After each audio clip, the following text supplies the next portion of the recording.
Actuellement, n'importe quand, en permanence, ce sont des milliers d'étoiles qui, au-dessus de nos têtes, brillent. Et ce, même en plein jour.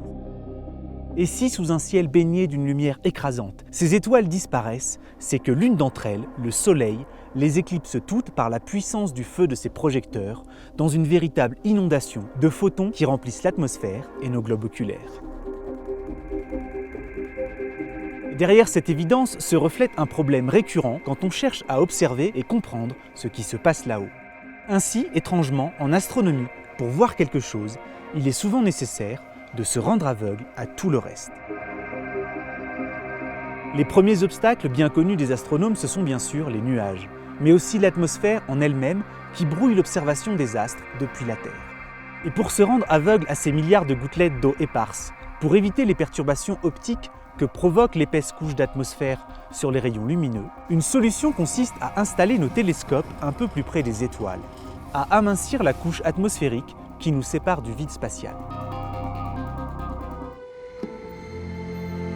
Ce besoin de récupérer dans nos optiques la lumière la plus pure possible poussa les savants à entreprendre des constructions spectaculaires dans des endroits improbables et parfaitement inhospitaliers.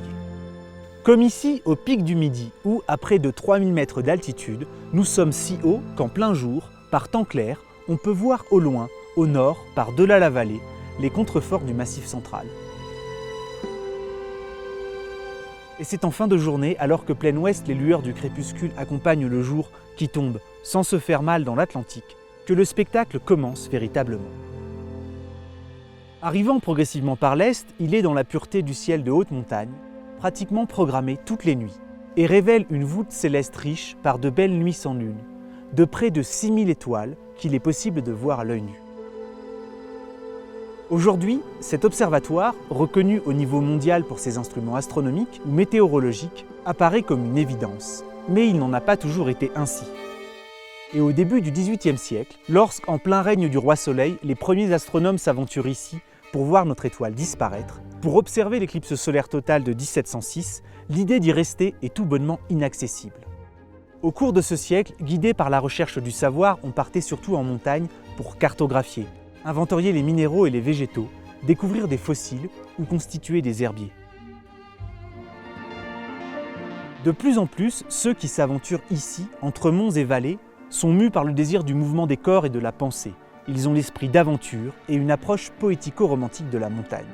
C'est la naissance des chemins de grande randonnée, la conquête de soi et des sommets, avant la contemplation silencieuse de l'austère immensité géologique et du ciel. Et au pic du Midi, l'on s'est mis à rêver de bâtir une base permanente au sommet. Une idée encore techniquement hors de portée, jusqu'à ce qu'un siècle et demi plus tard, débute sa construction. Elle passa longtemps pour une véritable folie, mais portée par un petit club de savants et de riches amateurs passionnés. Ce chantier au coût stratosphérique commence. Nous sommes à la fin du XIXe siècle et des bonds de géants ont été réalisés dans nos connaissances. Des phénomènes insoupçonnés découverts, des mondes entiers révélés. En quelques décennies décisives, on a calculé la vitesse de la lumière, la position de Neptune à partir de l'analyse du mouvement d'Uranus. Mendeleïev a rangé les atomes dans son tableau périodique. Darwin montrait les mécanismes de l'évolution. L'électricité et la machine à vapeur bousculent le monde technique. Les savants vivent dans un univers révolutionné et on se prend à rêver. Et alors que certains de ces rêves vont voir le jour ici, dans les nuits du pic du Midi, d'autres vont y être tués. C'est notamment le cas de la théorie très séduisante sur le papier des canaux martiens. À la fin du XIXe siècle, après différentes observations des taches sur Mars, une partie du monde scientifique se prend à imaginer la présence de lacs, de mers et de rivières à la surface de la planète rouge. Percival Lowell, mathématicien et astronome amateur, en est convaincu. Les Martiens existent bel et bien, et ils ont construit, pour contrer la désertification croissante de leur planète, de vastes canaux charriant la neige de fonte des calottes glaciaires vers les régions équatoriales.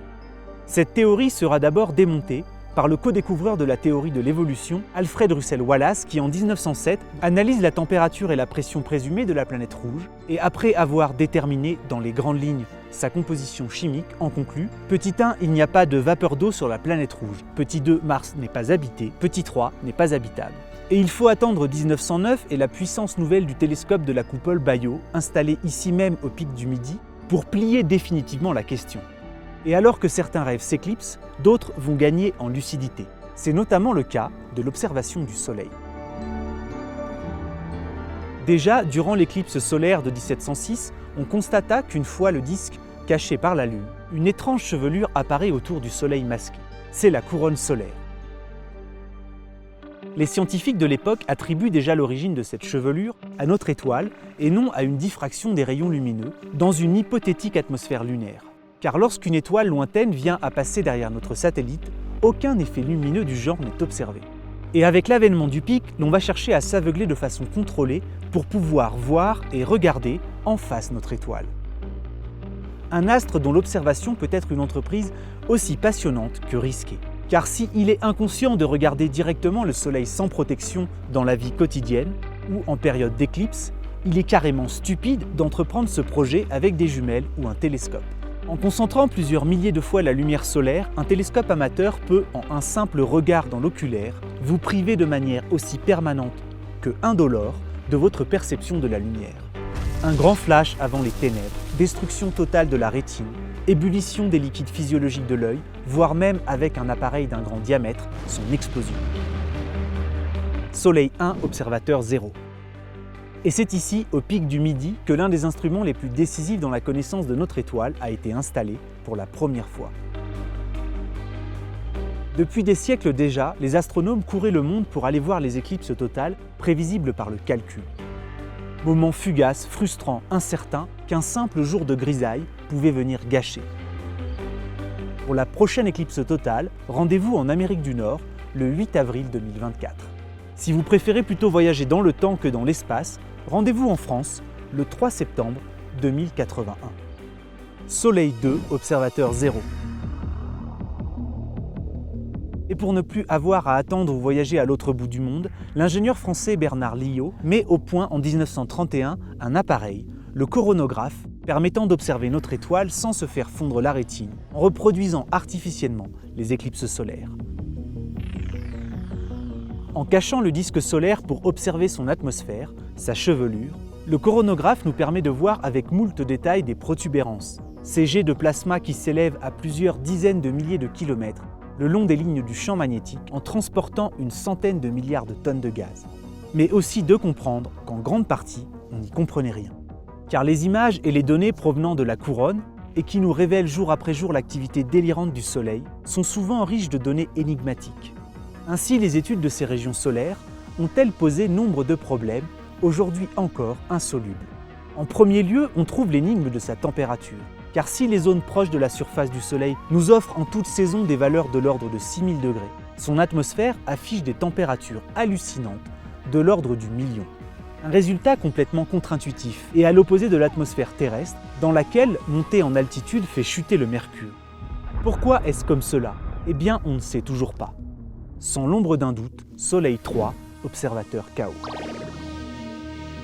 La réponse se trouve plus sérieusement du côté du champ magnétique complexe de notre étoile, capable de rendre folle n'importe quelle boussole. Car contrairement à celui de notre planète, qui s'enroule du pôle nord au pôle sud, le champ magnétique solaire nous apparaît comme un beau bordel chaotique, fluctuant sur un cycle de 11 ans et encore une fois, en grande partie énigmatique.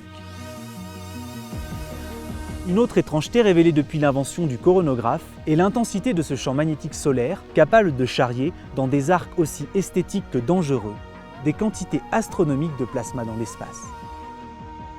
On a pu découvrir que la rupture de ces arcs transforme le vent solaire en tempête.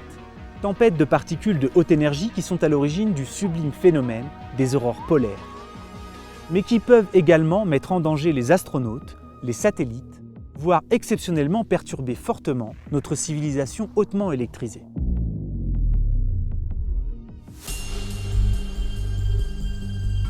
En plus d'étudier et surveiller ces phénomènes, le pic du Midi s'intéresse au champ magnétique des astres lointains et tente de lever le voile sur la diversité incroyable des étoiles. Encore aujourd'hui, ce voile prend des allures de chape de plomb, car les étoiles nous paraissent, même avec les télescopes les plus perfectionnés, sous la forme d'un simple point lumineux. Et même les plus puissants de nos télescopes ne peuvent nous en fournir des images directes aussi dingues que celles-ci. Ainsi, pour partir à la découverte de leur champ magnétique, et pouvoir modéliser plus précisément leur activité, les astrophysiciens travaillant ici tentent de mettre en évidence, à l'aide du télescope Bernard-Lyot et de ses spectropolarimètres de plus en plus puissants, la rotation des étoiles sur elles-mêmes et de détecter la présence de taches magnétiques qui en parsèment la surface.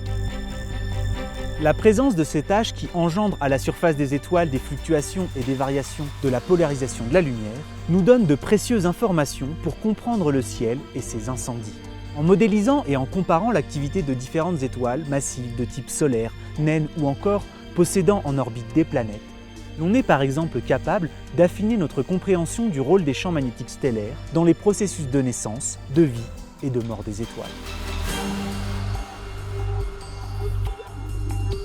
En observant par exemple la structure et l'évolution du champ magnétique d'étoiles jeunes, âgées de seulement quelques millions d'années, les chercheurs ont en quelque sorte accès à l'histoire passée de notre Soleil. Définitivement, focaliser son attention sur des détails dans l'espace permet de mieux voyager dans le temps. Songez que la présence de planètes tournant autour d'autres étoiles que la nôtre peut les désaxer légèrement. En fait, ce phénomène existe également dans notre système solaire, où la géante gazeuse Jupiter, qui contient à elle seule 2,5 fois la masse de toutes les autres planètes du système solaire, secoue lentement notre étoile d'un lent et régulier mouvement de va-et-vient.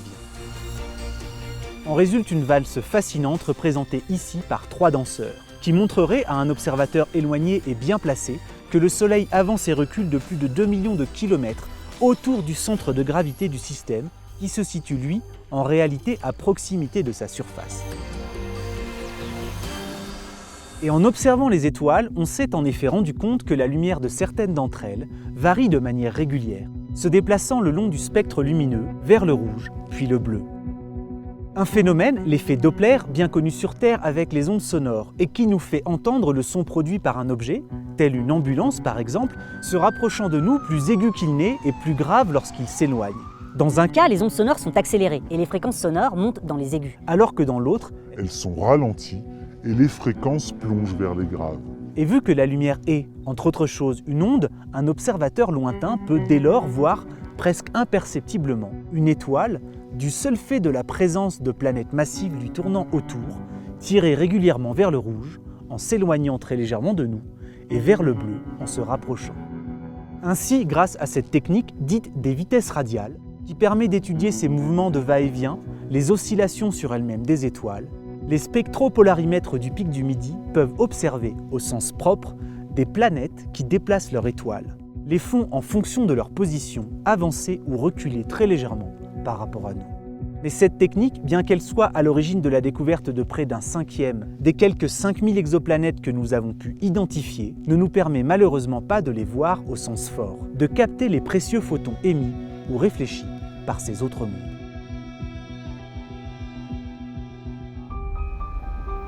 Pour pouvoir voir directement une exoplanète, en apprendre plus sur sa composition et pourquoi pas un jour son atmosphère, il nous faut encore une fois apprendre à nous aveugler de façon contrôlée. Il nous faut faire disparaître tout le reste, n'avoir plus Dieu que pour elle. Et quoi de mieux qu'un coronographe pour mettre un terme à la puissance aveuglante de cette lumière qui inonde nos télescopes, pour éteindre les étoiles et capter le faible flux des seuls photons provenant de ces mondes lointains. Et ainsi, qui sait, peut-être un jour, rendre visibles des milliers de systèmes planétaires grâce à un instrument dont le but était à la base de reproduire une éclipse totale. Un phénomène qui se produit lorsque 2 astres, de tailles pourtant incommensurablement différentes, se retrouvent à visuellement parfaitement se superposer, à avoir de par la distance qui les sépare, des disques de dimensions apparentes égales, faisant par là même jaillir pour un observateur terrien le silence de la nuit en plein jour. Couper les lampadaires pour voir les lucioles, gravir les montagnes pour atteindre les étoiles et enfin s'aveugler pour mieux voir.